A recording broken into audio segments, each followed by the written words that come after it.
It's time to get sexy, so watch Secular Sexuality Live Thursdays at 7 p.m. Central. Visit tiny.cc/YTSS and call into the show at 512-991-9242 or connect to the show online at tiny.cc/callsex.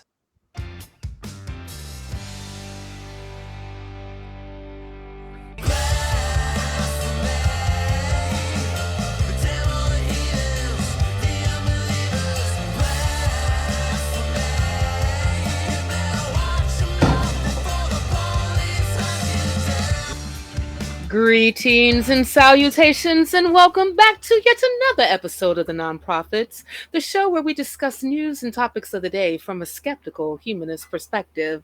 My name is Cynthia, aka the Super Saiyan Angry Afro, and today we are talking all things Christian nationalism, y'all. That's right. And I got a couple of dandies here that's going to help us yabba dabba do that. To my far leftist with the mestest, I would have to say hello to my good friend, Mr. Malty. Mr. Malty, how are you doing Hello, this day? Cynthia. I'm doing all right. Thank you for asking. Oh, well, I always ask because I am concerned and also interested in how you are specifically. Thanks. That's what friends are for.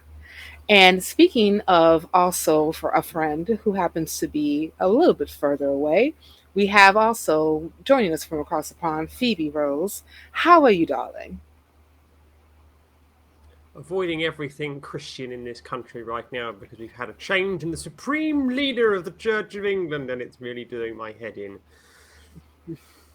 Well, yes, you have. The Pope of the Anglican Church is pushing up daisies right now, and it's a lot of pomp and circumstances going on. There's where another you Pope? are. Well, I only knew the three, and now there's four. There. Okay, well, fine. now it's just. All I can say is that they multiply. They don't die; they multiply like baby's kids. Well, there you go.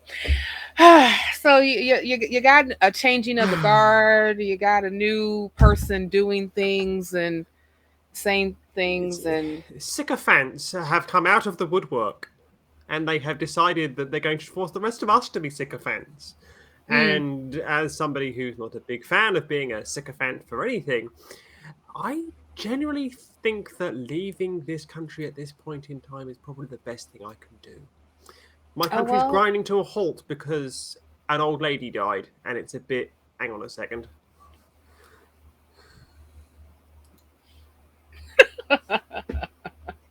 How do you really feel, Phoebe? I always ask this question every time that we're actually on a show together. How do you really feel? I can't tell.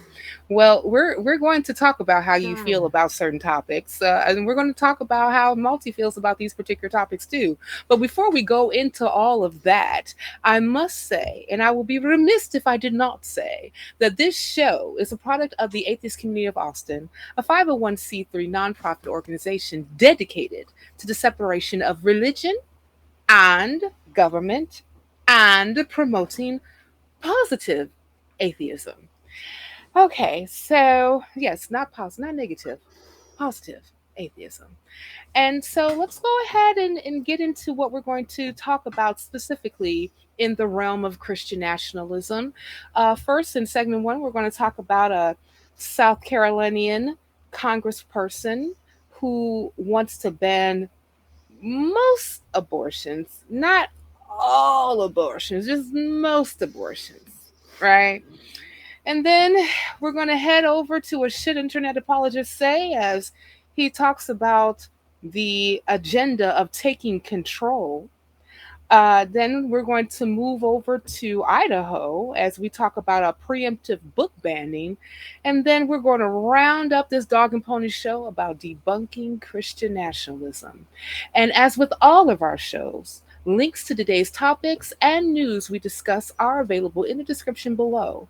And a reminder that if you want to come into the show prepared, you can check out the Nonprofits Facebook fan page every Friday night for a list of the articles ahead of time. So, people, are we ready to get into it? I am. All right. Well, Well, let's. no Well, time like the let's. present. Right. Well, you know what's present, you Phoebe, because you're up, honey. Let's go. Well, ain't this something that we've been coming to get used to below the Mason-Dixon line and in some of the more Midwestern states in America? Banning abortion. I groan because I don't want to use the word celebrating, but we're condemning less, shall we say. The fact that somebody has stood up and said, yeah, keep in carve outs for people who've been raped, victims of incest, and so on. So today we have a nice South Carolinian who has stood up against her male colleagues who wanted to ban all abortions from the point of conception onwards, which is, mildly refreshing. So she gave a nice speech where she condemned the men in the chamber and so on. She was rambling at points, she was hypocritical at points, but it was nice to see that, there is some change happening. And then the bill itself actually died thanks to, a grand old filibuster. And yeah, it feels very strange to say that South Carolina didn't go full let's kill women. And yeah. Hmm. Yeah, well, I appreciate the senator actually making some points that make some sense. But she still has some hypocritical leanings that leave a bad taste in my mouth. But the person who is all about the deep dive is Malty Falcon.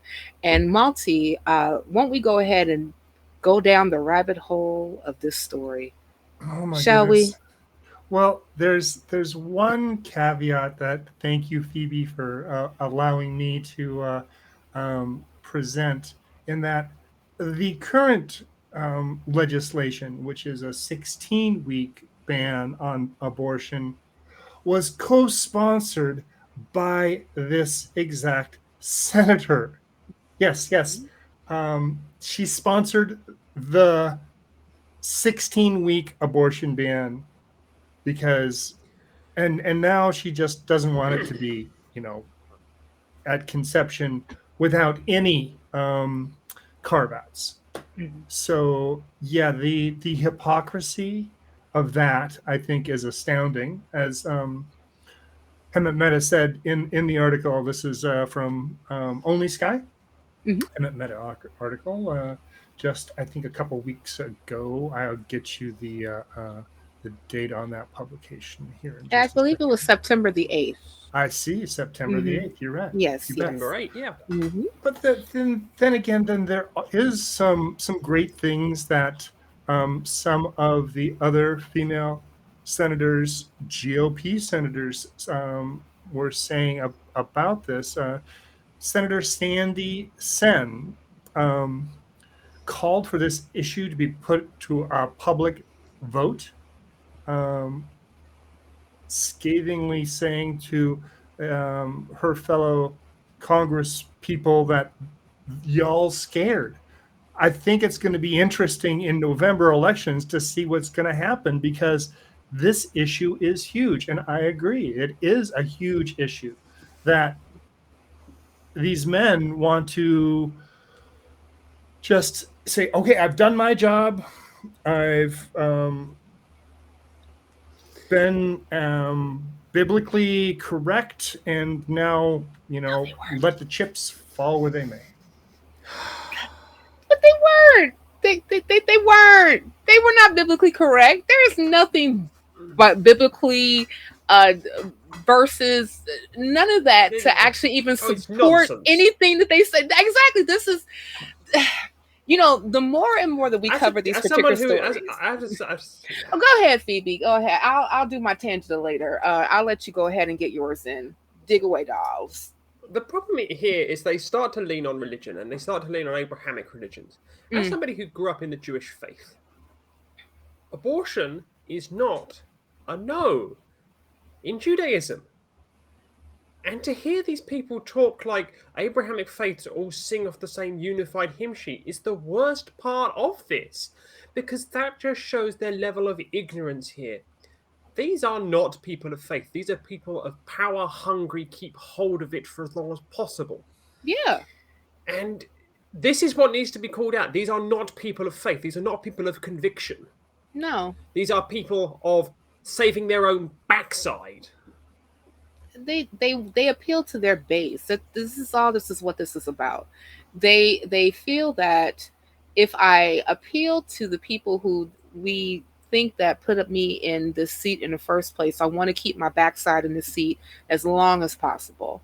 And the way that they do that has always been, let's try to other and subjugate, who we can. And this time it's going to be people who own uteruses. And and the crazy thing about it is that we already have seen specifically the harm that Roe v. Wade overturning has already done. We talked about the 10-year-old that was raped in Ohio who had to go to a different state in order for her to have an abortion. We talked about the 16-year-old who was told that you're too immature to have an abortion, yet you're mature enough to have a baby and raise it. Are you serious? And now they want to, and I've even had these particular discourses with people who love to throw in this fallacious argument about only 1% of all rapes end up in pregnancies. Well, okay, let's just do a thought experiment for a moment. Let's say you're right. Even though we know it's bullshit, Phoebe. We know. Just go ahead and breathe, honey. But we know it's bullshit. But let's just say, what if I grant you that? Okay, how many people are in the United States right now? Let's say 328 million, something like that. 363 million people at the last census. Okay, great. 363 million people. I was close. I was in that 300 million something range. Okay, half of those people. Half of those people are, let's just say, people who own uteruses, people who have the possible capability of getting pregnant. Okay, so if you take, and let's just say that if we even take a 1% of them who end up, and let's just say that who end up getting raped, that's still like a good chunk of people, like those 27,000 different people. I was never that great at math, but it was in like the 20,000 people. So That's a paper. Let's just do the math. Let me finish my thought experiment. Thank you. So thank you. Let's just say that 1% of those particular people, who end up getting raped, it's still a good 20,000 people per se that are capable of possibly giving birth. Okay, why in the world would you subject a person who did not consent to having sex in the first place in order for them to be constantly reminded by their person who violated them with violence? Because rape is not an act of love. It's an act of violence. It's an act of control. And you are going to force these people in order for them to give birth because you said, because the Bible told you so, which it fucking did not. And it's just a way to be able to punish a particular portion of the population just because they happen to have a uterus and you don't. Now go ahead. What were you going to say? Yeah. It's subjugating. But anyway, go ahead, Phoebe. Go ahead. You're up. As I say, if we do the maths here, so we take 363 million, so 1% of that is 3.6 million.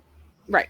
And then if we take 1% of that, 3.6 million, you're still at 36,000 people.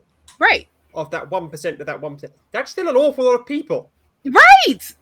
Exactly. Here's the thing that does not include incest. So, right. Nor does that include, say, fatal fetal syndrome, where there's something wrong. Absolutely. Right. And it's going to die. Yeah. In an ectopic pregnancy. Here's the other way of looking at it then. Mm-hmm.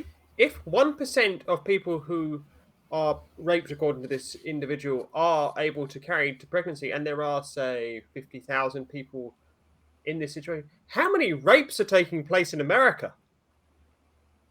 How many rapes, according to this gentleman, are taking place in America? According to Greg Abbott of Texas, there just won't be rape. Excuse me while I drink some wine. Is that when everybody has their gun to protect themselves? Yes, gun, God, and Anyway. glory will protect you. There was a because slightly rape different is not angle that gonna I happen. wanted. Go ahead, Phoebe. There was a slightly different angle that I wanted to look at with this. So we're focusing on the actual legislation here, but I wanted to focus on the other people who actually stood up here and went, "What are you doing?" And they were mainly women in this case that stood up and went, "What are you doing?" And this reminded me quite strongly of, for those of you who know me, my legal interests here, of the oral arguments in cases like Planned Parenthood v. Casey, Sternberg v. Carhart, and Whole Women's Health v. Halstead, where it was women on the court articulating the points that the men did not care about. So in Planned Parenthood v. Casey, it was Sandra Day O'Connor who was standing up and saying, "This is ridiculous. This is an undue burden." It goes to work its way through to Sonia Sotomayor and Elena Kagan also standing up and going, "This is ridiculous." And it shows you that the men are engaged in waffling, intransigent obstinance. Whereas most of the women here, I mean, I won't say all of them because we've got some lunatic called Amy Coney Barrett that sits on the court. Sure. That's reasoned, sharp, and compassionate. Whereas the men here are building scarecrows of straw men. The women are building Samaritans out of steel men here. They're actually bringing you steel men arguments here, whereas the men are just straw manning this. And this speaks to a wider issue. We need to have a greater reduction in the number of pale, stale, male representatives talking for communities here.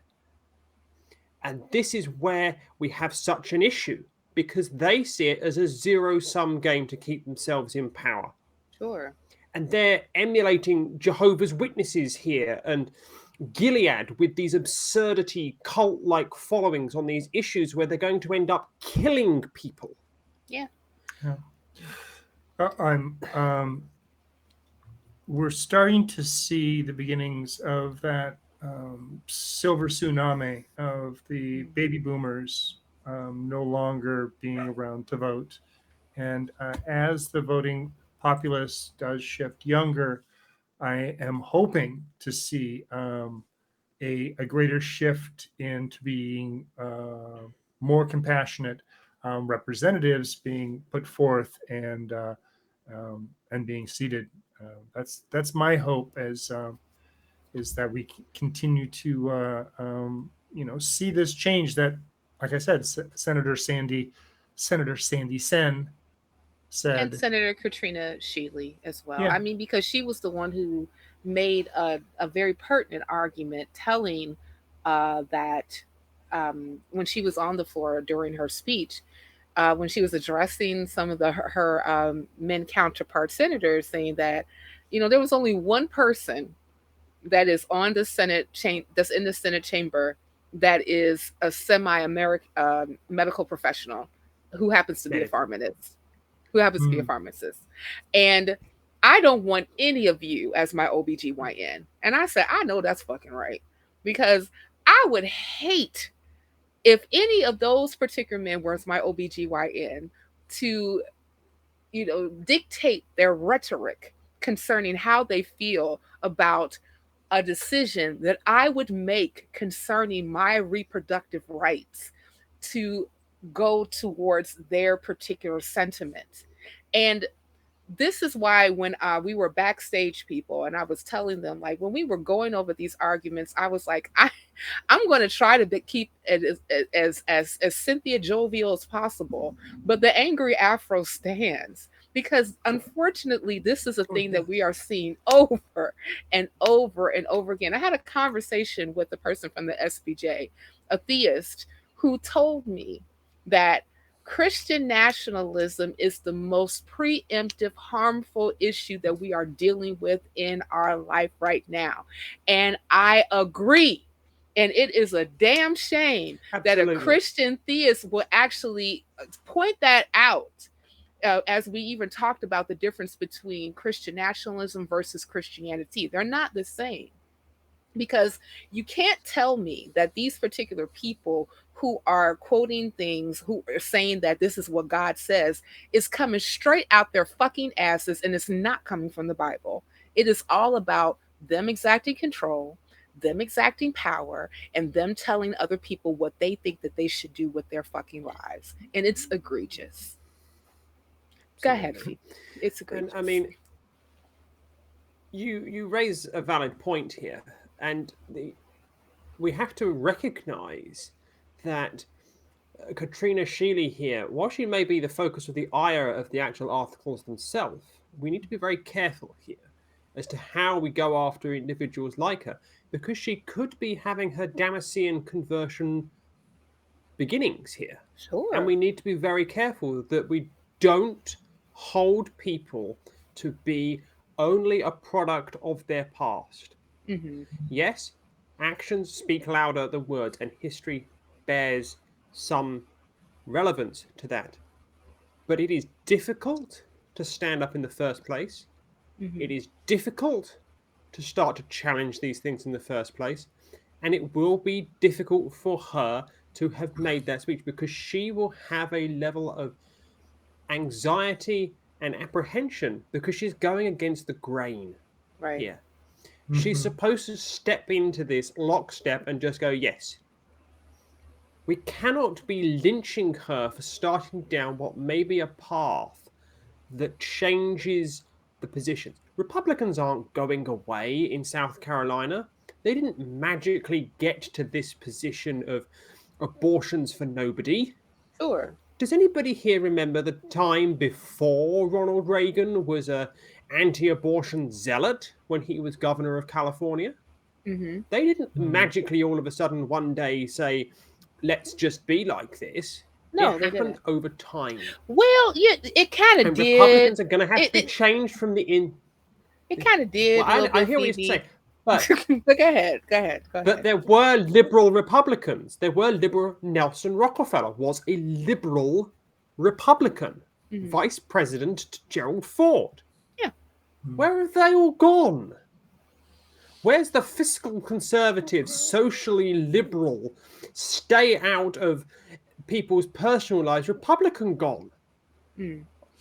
I want to draw up missing posters for them because they seem to have either been eliminated in some kind of GOP genocide, or they've all decided that they're now going to change their spots and become Democrats. It's just there's definitely that's mid-roll right there. Go ahead, Malty. there's a toe the line. There is definitely in the Republican Party. There definitely is a toe the line or get out type of mentality. So they may still be there and biding their time until again there's a change in leadership, but I don't know. Yeah, I mean, South Carolina is this is a place that I have friends that live there that I really am concerned for. You know. Yeah, I am too. And South Carolina is beautiful. I've been to Charleston. My cousin got married there.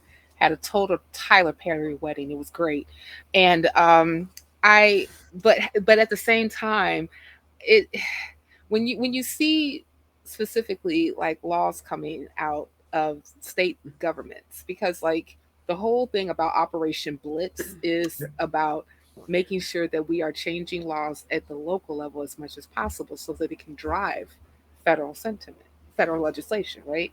And we've seen that. Okay. And And as we're going to explore even more as we go through our articles about how those that particular agenda has even emboldened the constituency to continuously throw their hats into the fray and throw their hats into the discourse, where this is the dominant idea that is hovering over the GOP like a dark cloud.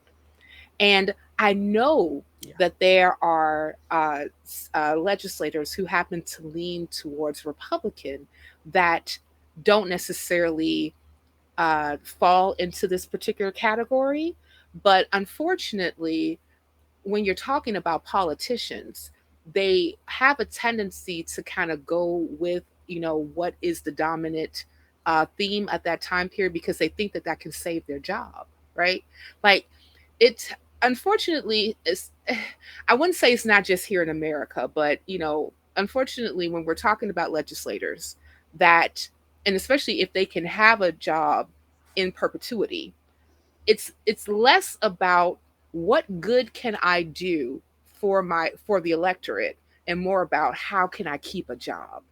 And today's language is abortion, abortion, abortion, abortion, ban, ban, ban, ban, because we said so, and that's going to keep my job. Yeah. And I wish that I can take a hold of some of these people's minds and shake them and say, like, what if we actually turn this whole particular discourse around, where it would be a bodily autonomy issue that threatens you? Would you be speaking the same thing? Before we came on air and speaking on this, Malty mentioned there was an at-conception abortion ban. You wouldn't see these men proposing a pre-conception abortion ban, because that would affect them. Because a preconception abortion ban would ban men from masturbating to climax. And because if you therefore ban them from masturbating to climax, therefore that's a preconception abortion ban, because you've just therefore prevented a conception from occurring. You're not going to see that happen in this planet, are you? Because that would affect the men that are pushing this nonsense through. Yeah, just think about all the less sale of lotion. Unfortunate. It's quite unfortunate. But we're going to move on, guys, because we've been on this. All right, let's just astro glide right out of here. Yeah. Let's go ahead and do that. We want to go ahead and wrap up this particular segment. I think a good point to leave it on is what Phoebe said about preemptive bans on contraception, i.e. conception. Thank you, of conception of whacking off your willies. And on that note, can I give a quote from Senator Margaret Bright Matthews, a Democrat? You sure can. You got the last word, Malty. Take it away. Thank you. Yes. Senator Matthews says, this soul-sucking effort to control a woman's pregnancy. I'm sorry, gentlemen, but I'm not going to participate any longer in this insulting and degrading debate. This was on Wednesday. The debate was going to go on the floor on Thursday. This, she says, is not your place. Thank you for letting me do that. Yes, and I had to end that with a snap. Thank you, honey. Thank you. And on that note, speaking of thank you to our veteran and our new viewers for getting us over 11,000 subscribers. You fucking rock. Thank you. Okay?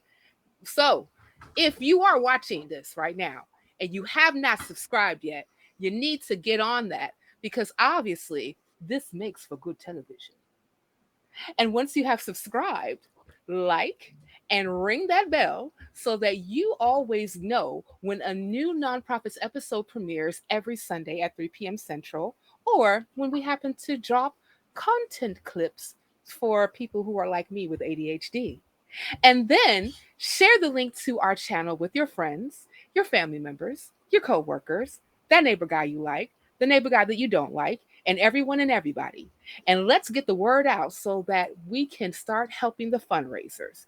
Because now that we are over 10,000 subscribers, when you give, 100% of that goes strictly to the ACA. And are you aware that the atheist community of Austin has another YouTube channel? Well, you should be. So check out the Atheist Experience Network, a channel where you can find all ACA shows in podcast form. Subscribe at tiny.cc/AEN podcast to listen to episodes of the nonprofits, the Atheist Experience, Secular Sexuality, Truth Wanted, Talk Heathen, and even archive ACA shows so you don't miss a single episode. And now that we have said that, let's get into this as we talk about some shit internet apologists say. Shit internet apologists say.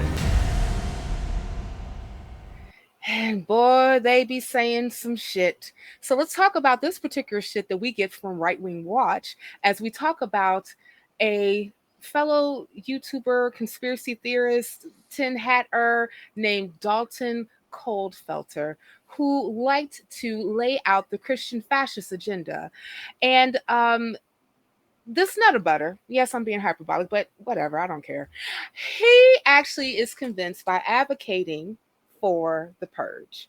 He talked about how once we take our country back, we will have federal agents kicking down the doors of every treasonous Democrat, every treasonous globalist, every homosexual couple that has molested a child, and they will be arrested and they will be sentenced to prison. And the crazy thing, that wasn't the crazy thing that he said. No, nay. You know what's even crazier after what he said that was even crazier? Well, let me tell you. He said after that, I am not a fascist. I am not a white supremacist, nor am I a Nazi. But I do believe that the hierarchy structure and authority are very important. And I do believe that our society needs these things in order to progress and maintain its cultural framework. And with that being said, you can take me off being big because I'm trying to lose weight. And let's go ahead and have a discussion. Malty, bring us in. Oh, okay. I actually did not focus on this article. I didn't focus in on this person so much. Why not? It's bio? easy. It's low-hanging fruit. Coming up Okay. my throat. Okay.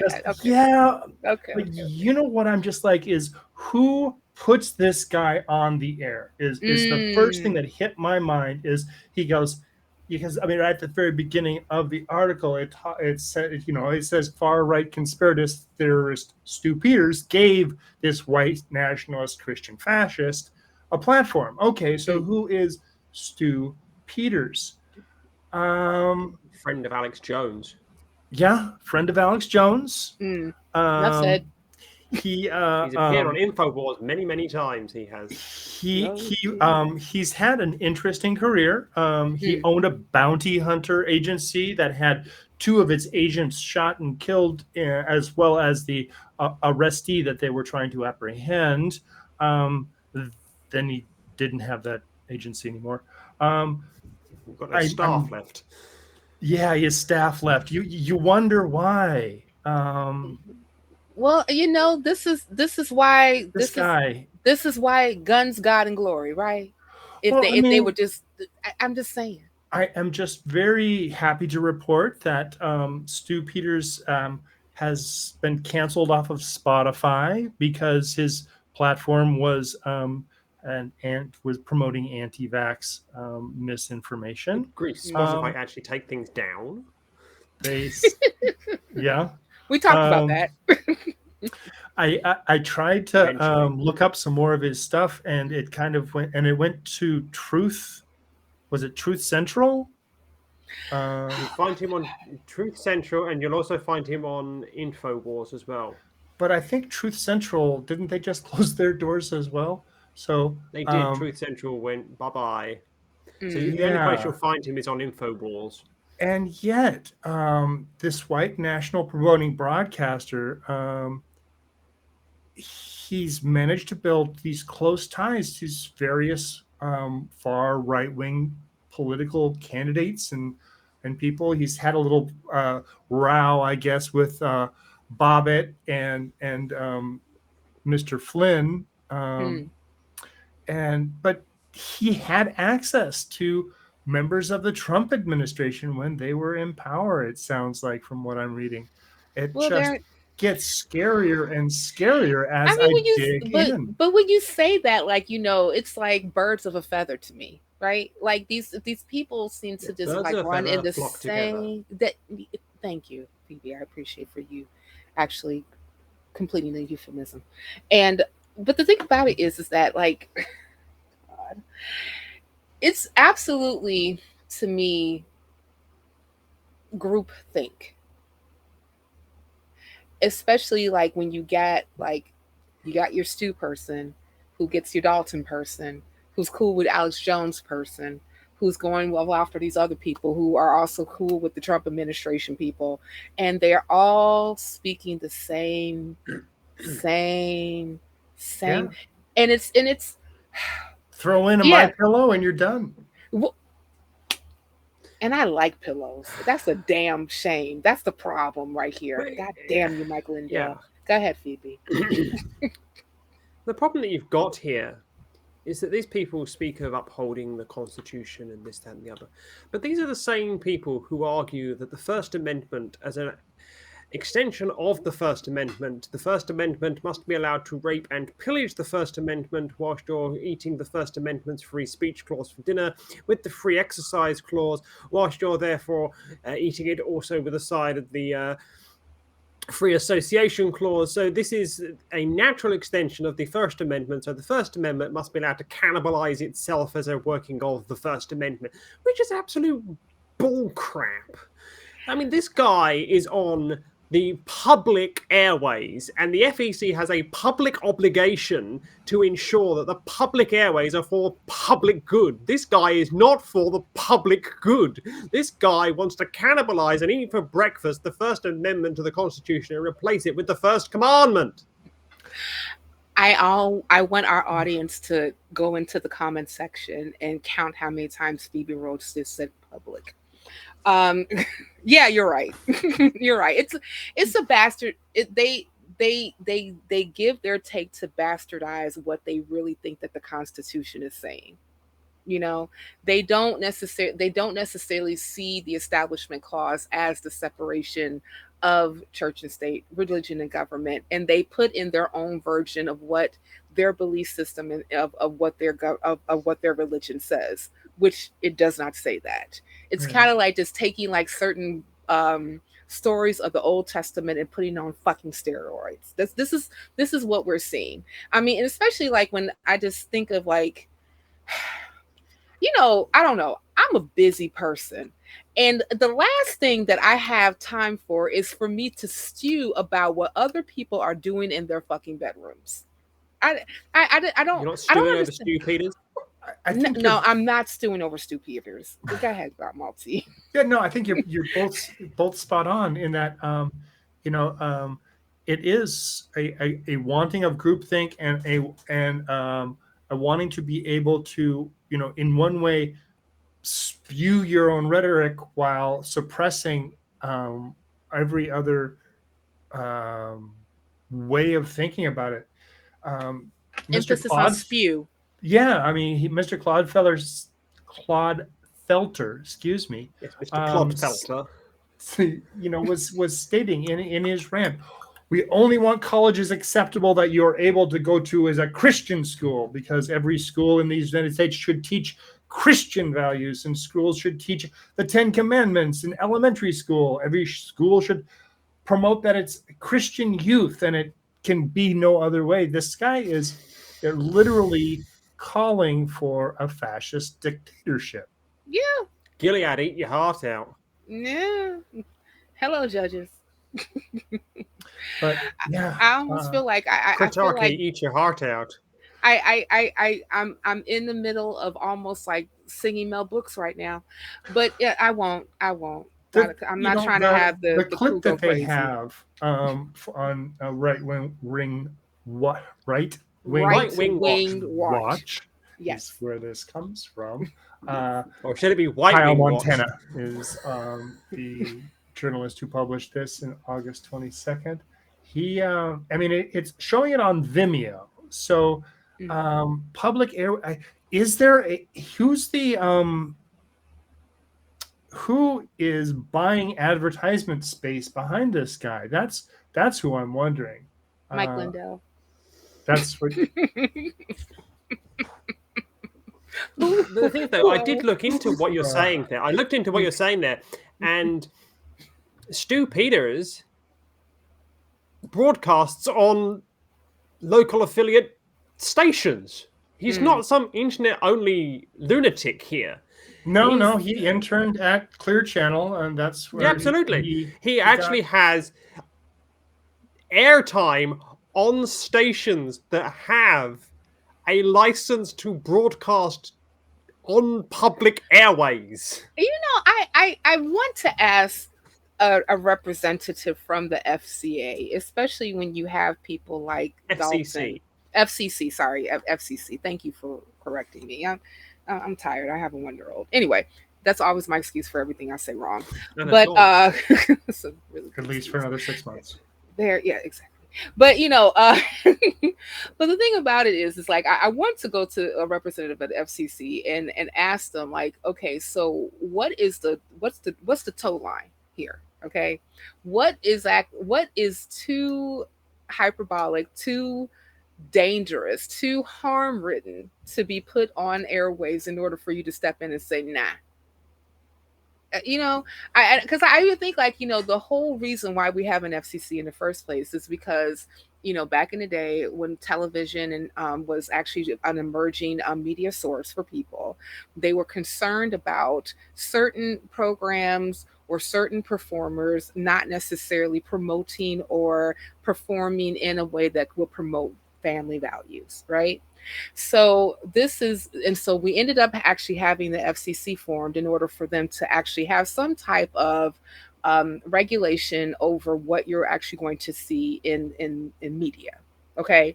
But now and I get like, you know, the internet per se is supposed to be like a freer space, but it should not be to the point where people are constantly able to just like spew out rhetoric that happens to be extremely harmful. I mean, like, if we just take like the things that he says about taking our country back and kicking down doors and accusing people of being treasonous, and then also being very specific about targeting LGBTQ people.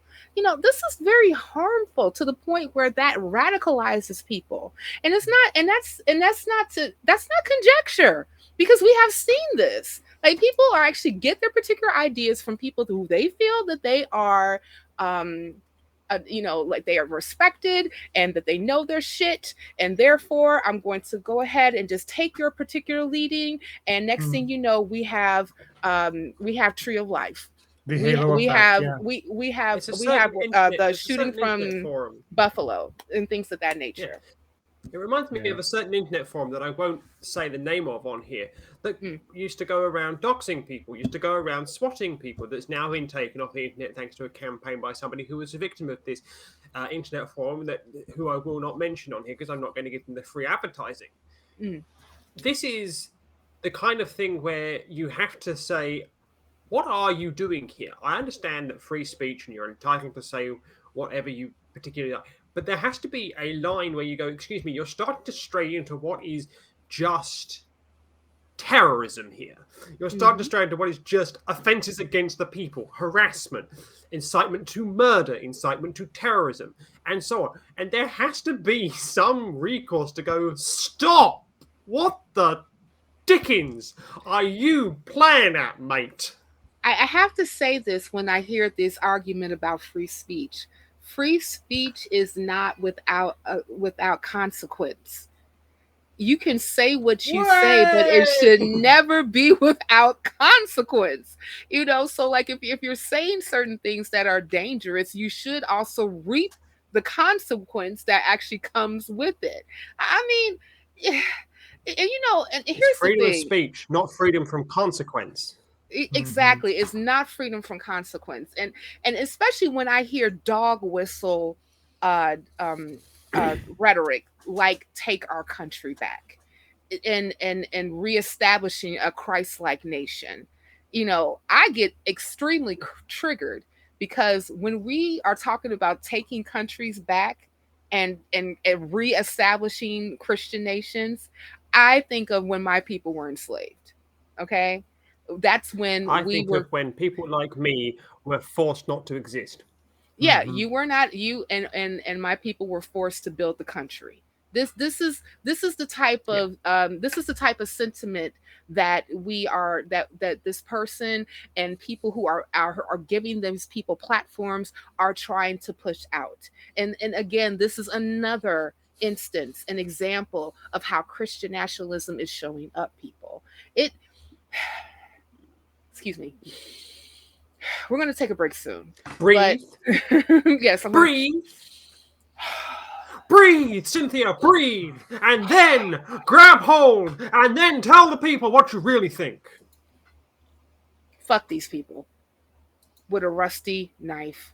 Not only fuck them, they can go people. and fuck right off. They are not a representative of anything but their own narrow-minded, dick-headed, shit-spewing bullshit. Bollocks to the fucking lot of them. Bollocks! Yeah. And on that note, we're going to give Malty the last word. Yeah, I'm it's very scary when I see this guy, and I was not picturing the baby face trying to grow a mustache looking jealous of your facial hair. Yeah. This is someone who's going to be out there for a while pushing this if he can, because it's making him money, and it's a shtick that is going. But like I said, who is this guy, and how the heck did he get to be any kind of influence? I know it's history, and I know he's had some bolstering during say the late teens of the 2000 teens, but yeah, I am just it's scary. I find this rhetoric very scary. I just like to insert something that I agree with the Bible on. I know it's difficult. Right. But I have to agree on the Bible. Back there. Taking it back there. Yeah, I know, right? Come back though. I agree with the Bible when the Bible says this. There is no new thing under the sun. And on that note, people, let's take a break in our conversation. And if you did not tune into the other HCA shows this week, or last week rather, here is what you missed. I'm stuck on this image of Jason emerging from his bedroom after discovering gay porn for the first time, letting himself watch it with a forearm like Popeye and an avalanche of Kleenex coming out from behind him. Like I said, based on this list, you are currently experiencing oppression. I am super demonically oppressed. Step in the right direction. Step in the right direction, baby. Step in the right direction. Oh, step in the right direction. There's that. Dilla Huzza something. That guy. He's talked about this before. I've heard him where he says, if I order a steak at a restaurant and then they bring me the steak, that's not a prophecy. If you ask any reasonable person, is there ever a time when it's okay to own a person as property, and their answer is anything other than absolutely no, why the who asked me something like that, that person is an immoral piece of and they need to reevaluate their life. I like to give rope. Have some rope. I like to push rope.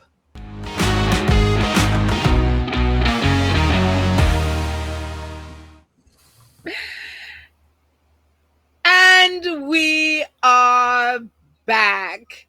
And before we actually go on to our third segment, first of all, this holiday season, the hosts of your favorite ACA shows will be going head to head in a team contest that will have you in stitches. But we need your help from our community. So visit tiny.cc/ACA Holiday Survey 2022. That's tiny.cc/ACA Holiday Survey 2022. Answer as many questions as you can and be a part of the mayhem. The mayhem! We need your participation. So, as a special reward for helping out, we will be selecting some respondents at random and sending them a special gift. So, click that link, get in on the action, and watch the hosts of your favorite ACA shows duke it out this December.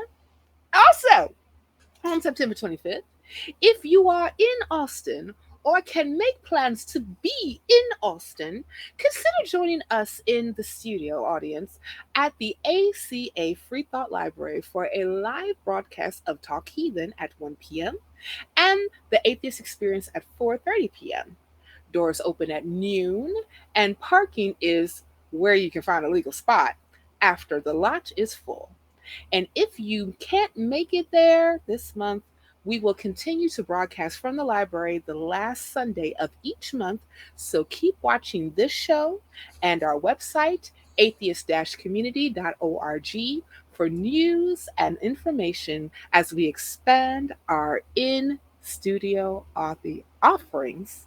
I was almost there in the near future. Moving on, Malty. Yeah. Would you please Sure. help us out? Our next segment, excuse me. Our next segment is coming to us from Bonners Ferry, Idaho. So these a group of conservatives, activists, and they want to ban 400 books from the library system in Bonners Ferry.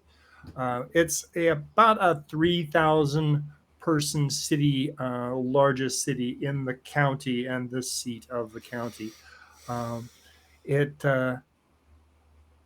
The thing about these 400 books, they're not owned by the library. They're not on the shelves. Nobody has access to them. So these people have asked for a preemptive banning. This comes from the NBC News. Tyler Kincaid is the journalist that wrote it. It was published on August 23rd, 2022. After 9 months on the job, the director of the library system there is quitting. She says, nothing in my background could have prepared me for the political atmosphere of extremism that exists. So that's the short of it. I guess we can get into the long now. Listen, I had some really crappy days at my job, and I've had people come in who had complete psychotic breakdowns. I've had people who I had to walk through and help through domestic violence issues.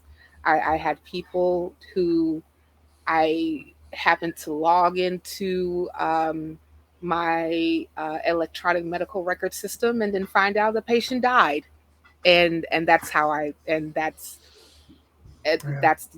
after they were making progress, as far as like their health is concerned. Oh yeah, but they took a turn for worse and now they're dead, and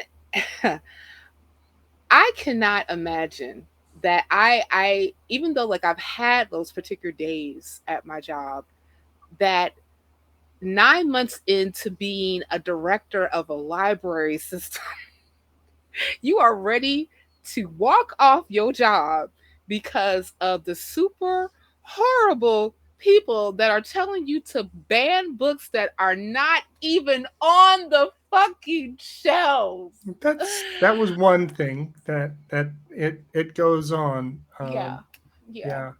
One of I the mean, but can you one just of the can you just tactics. imagine? Just imagine that. But go ahead, Phoebe. Go ahead, Oh, Phoebe, yeah, please. please. Phoebe? So I've said this before on a previous episode. And what I have said before is that you can't scrutinize something you cannot read. If it's not on the shelf, you can't scrutinize it. It's like when they banned the Bible. You can't scrutinize the Bible, therefore you can't scrutinize the foundations, therefore you can't go about doing anything regarding the issues that you've got. It's just one of these things where if you preemptively ban something, you preemptively prevent the foundations of what you're standing on from being challenged. Therefore, you keep yourself in power. Therefore, you keep yourself able to do more of the shit you want to do. And therefore, you keep the people that you don't like, that are probably looking like me and Cynthia, away from your little community of 3,000 people. Mm-hmm. Did you happen to see in the article, which I highly encourage our audience members to please read? It's full of visuals. I love the visual about this is Trump country with God and guns and family values, etc., etc. Ban these books. And you know, I think the phrase was it's got God, guns, and guts. Yeah, and family first, some shit like that. Pretty damn close. But you know, the crazy thing about it is like, yes, it's insane to me that people will have certain ideas because of what they heard are in certain books, and then associate those books with what they've heard with the title, so that they can run up and actually have shouting matches with the library director about making sure this book never ever enters into their library. You know, I think of I'm pretty sure you guys were familiar with the controversy around Lawn Boy, the book Lawn Boy. Okay, and I remember actually looking at some of different parents and other lawmakers and people who happened to be at this ilk who were rallying against it, and they only would show like just like certain pictures that happened to be in this book, but they were conflating it with, this is a book that was actually being taught in curriculums at school, and it was given to young children. When the book clearly states that this is not for young children, it is for preteens and teenagers in order for them to have a better idea about discovering their sexuality. And let me tell you something. I think I said this on a previous nonprofit show, that the only divining rod that I specifically had about sexual intercourse or what to feel or even, you know, what I should be attracted to was with really horrible, misinformed friends who decided to just tell me what their particular experiences were, and therefore I should share in them too. I wish that there was actually a comprehensive class that really talked about sex in a non judgmental environment. And I really feel that if we actually had a curriculum like that, where, you know, sex is something that we can really talk about without it being something that's considered dirty or icky or any of these things, then we probably won't be dealing with a lot of the bullshit that we're dealing with right now, especially when we're talking about, you know, producing content where people are being able to like check out books, not necessarily having them in their curriculum, but just checking out books so that they can probably get some type of context on what they are feeling amongst themselves. Did either of you two get a feeling that this group of activists either Loose were term. reaching out? Yeah, I'm using that with big old air quotes. Sure. That they have been they've hooked into either a website or a larger group that was then kind of changing the issue or changing tactics. Because when I read the article that they talked about when they first were approached, this would be the board of trustees for the library with these 400 books, and it came back to them, we don't have these. They said that there was a change in the attitude or the tactics. This is when like you said, the shouting matches at the meetings began. This is when what did the director say? She had like 15 Freedom of Information Act requests, like once every month. Now she's getting 15 a day. So she can't do her job because these have to be these take time, and she's flooded now with these. There has been someone, I am going to not find the name. What's the name of the horn that the woman was outside the library blowing? The ram's horn. Oh yeah, the show. Phoebe, you should know. God damn it. Chauffeur. The shofar. The show. Oh, Yeah, damn it. chauffeur. Yeah. Okay. Yeah. So there's someone that's calling for holy war outside the library by blowing this thing. I mean, I think it was shofar. hilarious. I'm sorry. It's the shofar. Sorry. Thank Chauffeur. you. One of the members of the community were accusing Gideon, this is the director, of calling people names such as extremist, militant, liars, in order to make herself a victim in the eyes of the public. Instead of supporting the community, she was supporting the woke movement. The only victory here has been for bigotry. I mean, y'all, wankers, Malty, tossers, and arseholes. But okay, Malty and Phoebe, come on. Let's one of our most favorite shit internet apologist sayers is Greg Locke, who is a fan of burning books. Yeah. And he is on with energy bills going up, he may need to burn some more. Yeah, I mean, somebody gotta help him out with those glitter bombs. Anywho, but this is a person who he has his platform. He goes on Facebook Live a lot. He and he is very much so influential, but he's not the only one. So you have a lot of these particular preachers and politicians, and like your Lauren Boeberts and your Marjorie Taylor Greens and folk like that, who are actively calling for these book bannings, and they are also partnering with other organizations to tell people how to engage their libraries, their in parents groups, especially like when they're doing like the PTA meetings, specifically when they're talking about what kind of curriculums they want to make sure that are in schools when they're teaching their kids. I mean, like this is like a constant discourse that is happening in our environment today. So I mean, like, I don't necessarily think it's that difficult in order for them to actually get the instructions, in order for them to find out how do we change tactics when you're first going to your local library, so that we can tell you to keep these particular books off. Well, we don't have those books.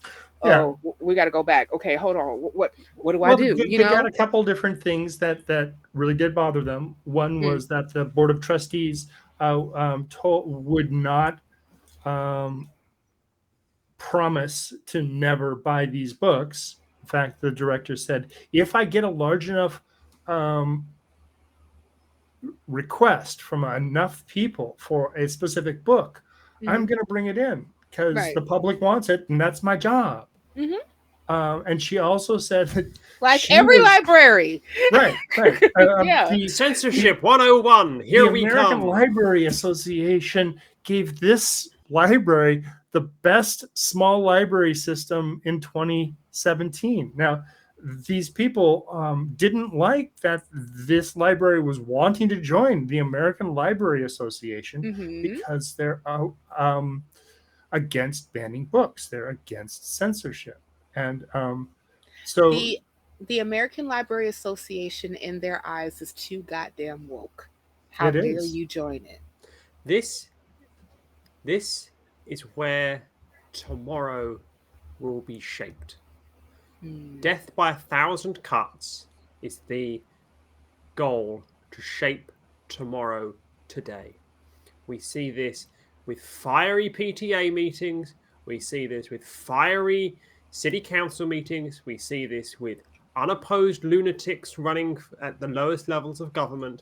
We see this with unopposed judge elections. We see this with library boards being attacked. We see this with FOIA requests that are flooding people. This is where tomorrow is being shaped today.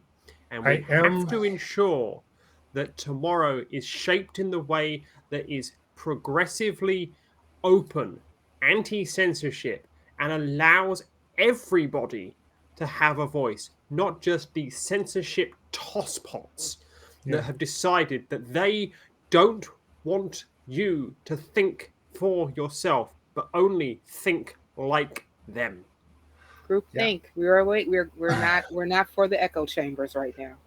Yeah, but go ahead. What were you going to say? Keep in mind that I'm happy to report that House Bill 666 did die in the Senate.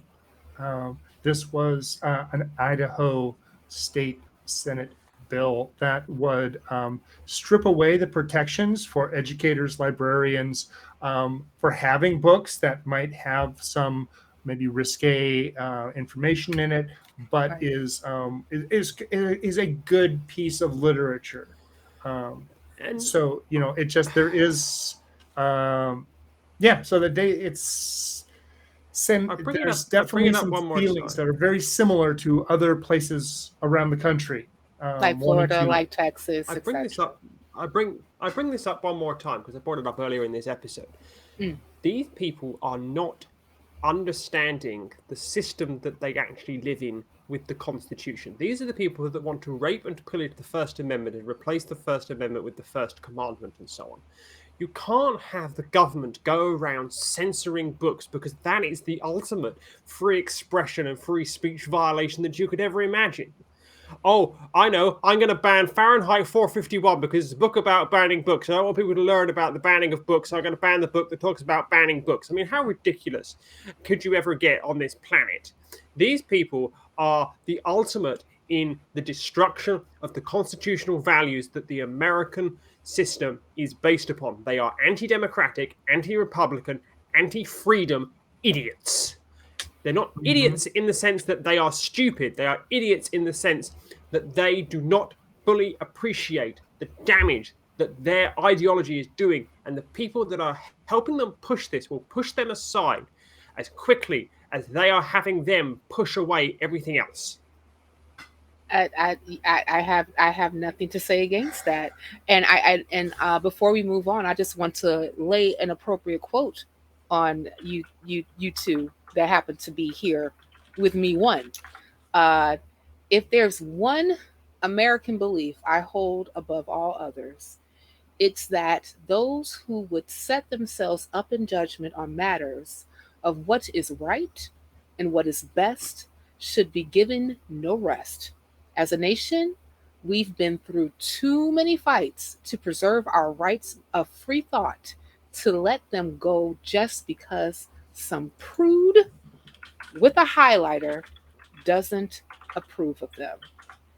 And that would be one of my mother's favorite authors, Mr. Stephen King. And on that note, people, we're going to go ahead and round it on out to the very last segment. But before we do that, I just want to let everybody know that you too can become a member of the channel that is called the Nonprofits for as little as 99 cents a month. So click the join button below the video. This will give you access to special chat emojis if you're into that type of thing. Or if you just want to use the regular ones and just say that I'm still a member, you can do that as well. So join that, join and be a member. We really would appreciate it. And also, we do have a brand new store that is several months old. So it's not that brand new, but it still has the brand new store smell. So visit tiny.cc/merch ACA to get your favorite items like t-shirts, hoodies, and coffee mugs. And you can check out the new items like beanies, phone cases, and tote bags. And all ACA shows feature a special limited edition item each month. So be sure to check out our store for NP merch and merch from all other shows. On that note, let us go into our final segment. And Phoebe, that will be all you. Here we go again. We see this over and over and over, and this article sets it out nicely.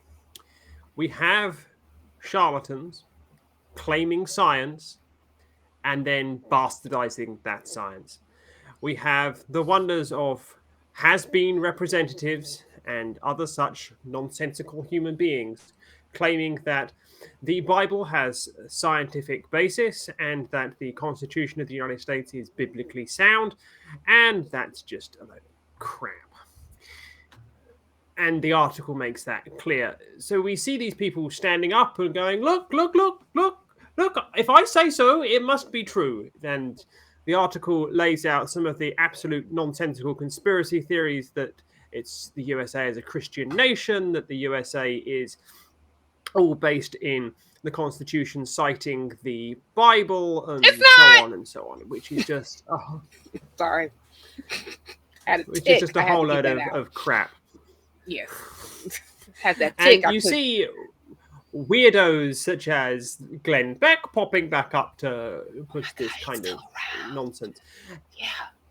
Yes, he is. He is still around, and other such washed up has-been Tea Party members who aren't having the same kind of tea that I am, and it's just predictable bastardization and cult-like indoctrination to say, look, we're a Christian nation. Let's keep pushing our Christo-fascism.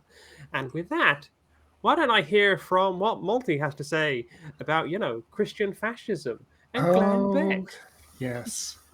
So this all goes back to the work, and I'm using that term, again, very loosely, of David Barton, who wrote a book back in the 2012, I think, that was called, I feel terrible, The Jefferson Lies. Now, this book, it went on to the New York Times bestseller list before. Actually, it's kind of funny.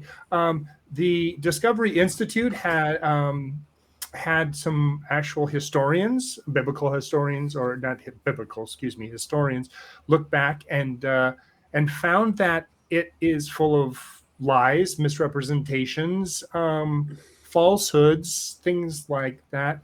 So much so that the publisher pulled all the unsold copies. Well, Barton then bought them from the publisher and sold them himself on eBay and Amazon, but this guy got completely taken down in 2012 when it was shown that all of the stuff that he put in this thing is not Bollocks, necessarily mate. It's true. bollocks, mate. Yeah, Bollocks. Absolute bollocks, mate. Bollocks. so yeah, he still is around, and he still has his. I don't know if I even want to name it, but I mean, Don't Don't give him the advertising. Don't give him the advertising. don't even But give him I oxygen. guess what I'll say is go ahead and go to the Southern Poverty Law Center and read their. We can get a link onto that one as well, and read their little bio on him. It's quite illuminating. But yeah, I mean, the thing about as I go on, long and the short of it, there was mass publications of literature, these pamphlets. These were sermons. And because they were mass reproduced, they were shown to have a larger influence because they were looking at the number of writings during that time. Right. And once that was accounted for, the amount of influence that these writings had shrunk to negligible. And in the time period, the 2 years that the Constitution was actually written, they were non-existent. Yeah, they basically the book you were talking about was like based on a cherry-picked University of Houston study that was trying to say that because of these the citations that they had at that particular time, that the Constitution, founding fathers, et cetera, were utilizing this particular sentiment in order for them to build a nation, which is absolutely, as Phoebe would call it, call it bollocks, mate. Thank you. So they're bullocks, bollocks, mate. Absolute bullocks. Matter of fact, there is in the article itself, guys, check out a table that actually illustrates the patterns of citations surrounding the debate on the U.S. Constitution.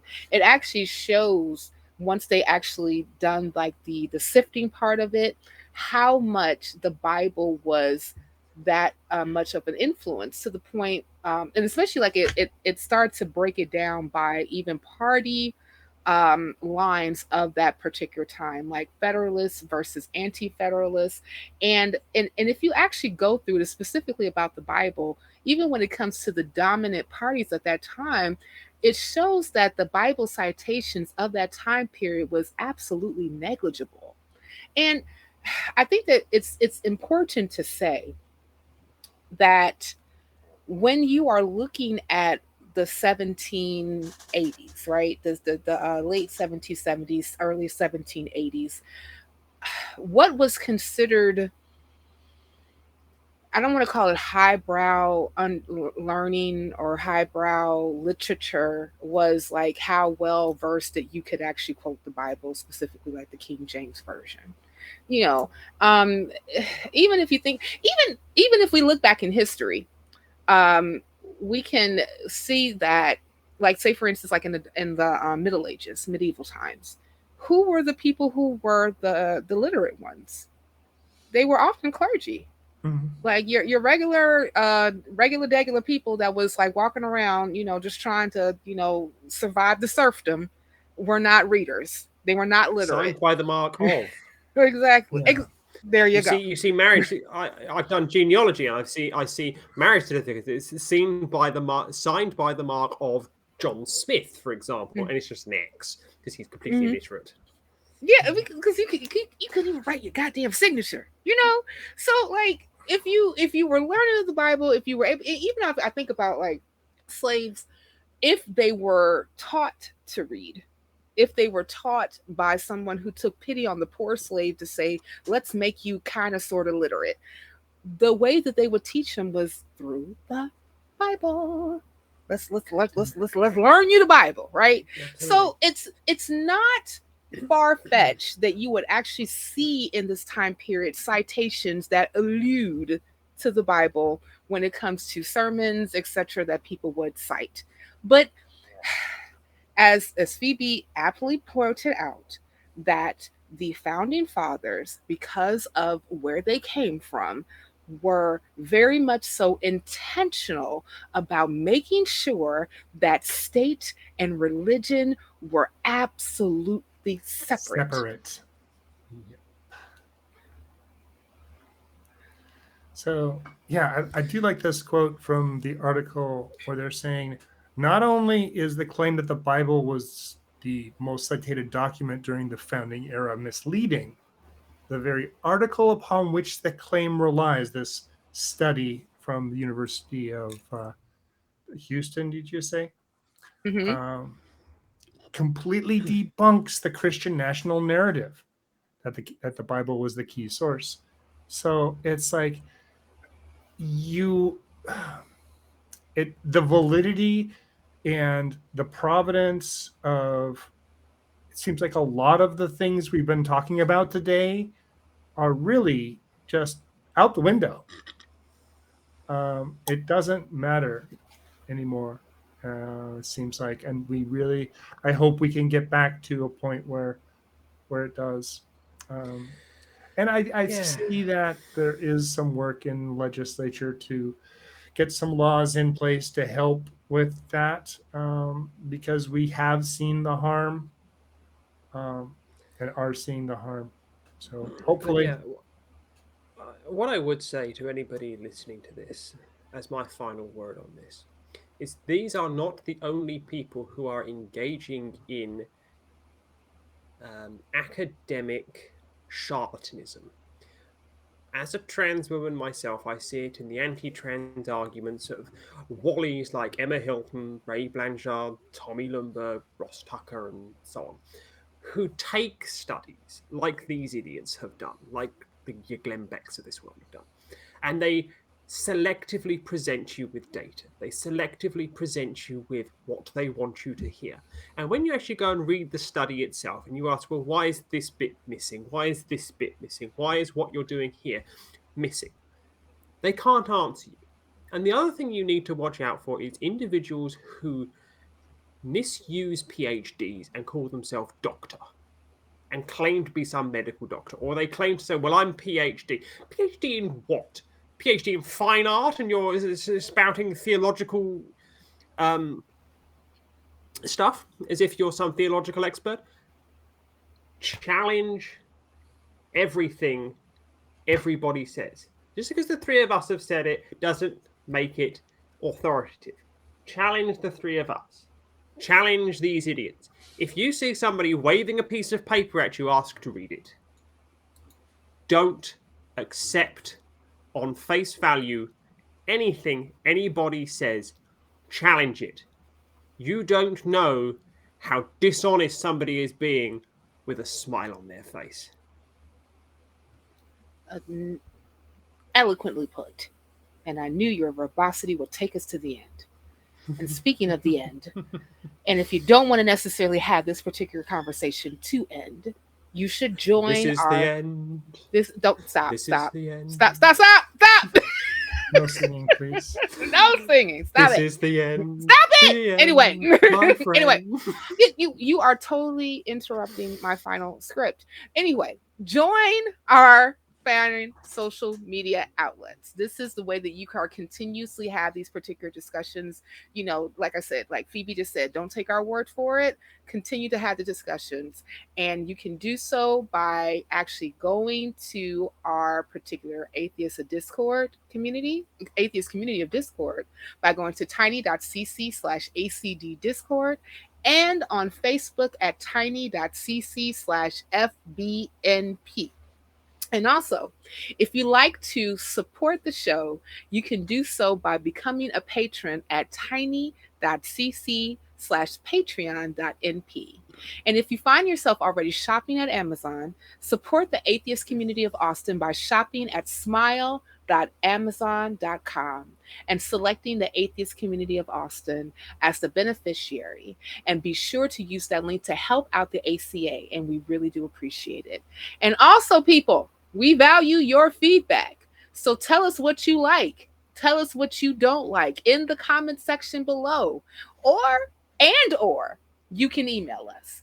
And you can do that by going to nonprofits at atheist-community.org. And also, visit the Atheist Community of Austin's official website at atheist-community.org on the latest of what's been happening, and feel free to contact the ACA at tb at atheist-community.org. And I want to see how quick the crew is actually paying attention. Can you make me big on the screen, please? 3 seconds, not bad.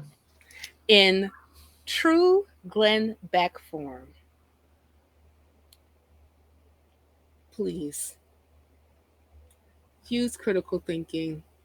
Please use reason and rationality, and don't be complacent, and do not let Christian fascists take over that country. With that being said, thank you all for tuning in. We appreciate you very, very much. You have a great day. Bye now.